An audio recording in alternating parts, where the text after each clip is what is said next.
નમસ્તે મિત્રો, આજે આપણે બનાવીશું મલાઈમાંથી ઘી, જે તમે વારંવાર જોવો છો. પણ એના માટે આપણે બીજું પણ બનશે પેંડા, થાબડીના પેંડા. મલાઈ ભેગી કરેલી હોય તેમાંથી આપણે થાબડીના પેંડા પણ બનાવી શકીએ છીએ અને ઘી પણ બનાવી શકીએ છીએ.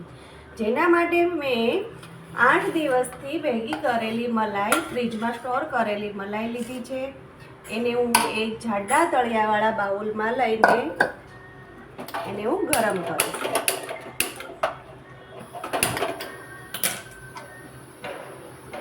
આવી રીતે તેને ફૂલ આંચ પર ગરમ કરવાથી તે થોડીક સોફ્ટ થઈ જશે.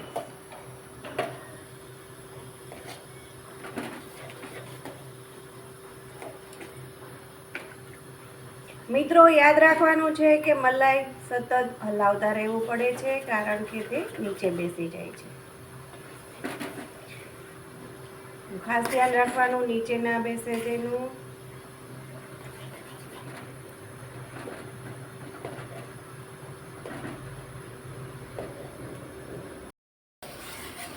આવી રીતે સતત હલાવવાથી મલાઈ થોડીક પતલી થઈ જશે.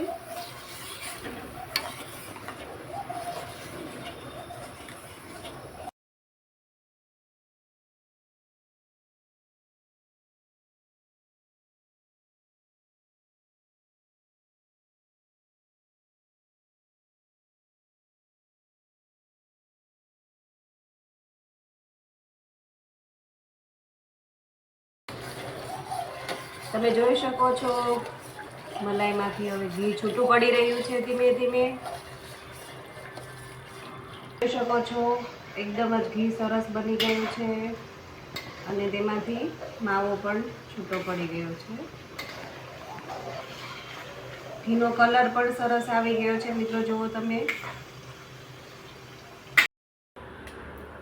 મિત્રો સરસ ઘી છૂટું પડી ગયું છે. હવે એને આપણે ગાળી લેશું.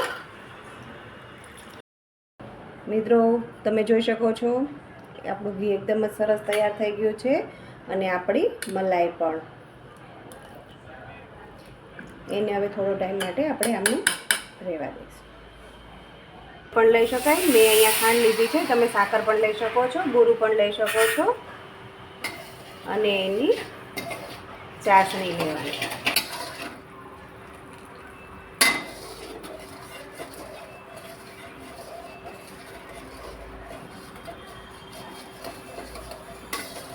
તમે જોઈ શકો છો, ચાસણી આવી ગઈ છે, ઠીક થઈ ગયું છે. એમાં હવે આપણે માવો એડ કરી દઈશું.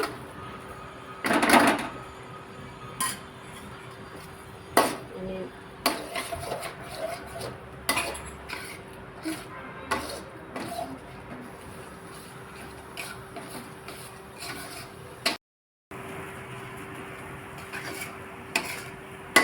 આપણું પેંડા માટેનું સ્ટ્રક્ચર રેડી થઈ ગયું છે. હવે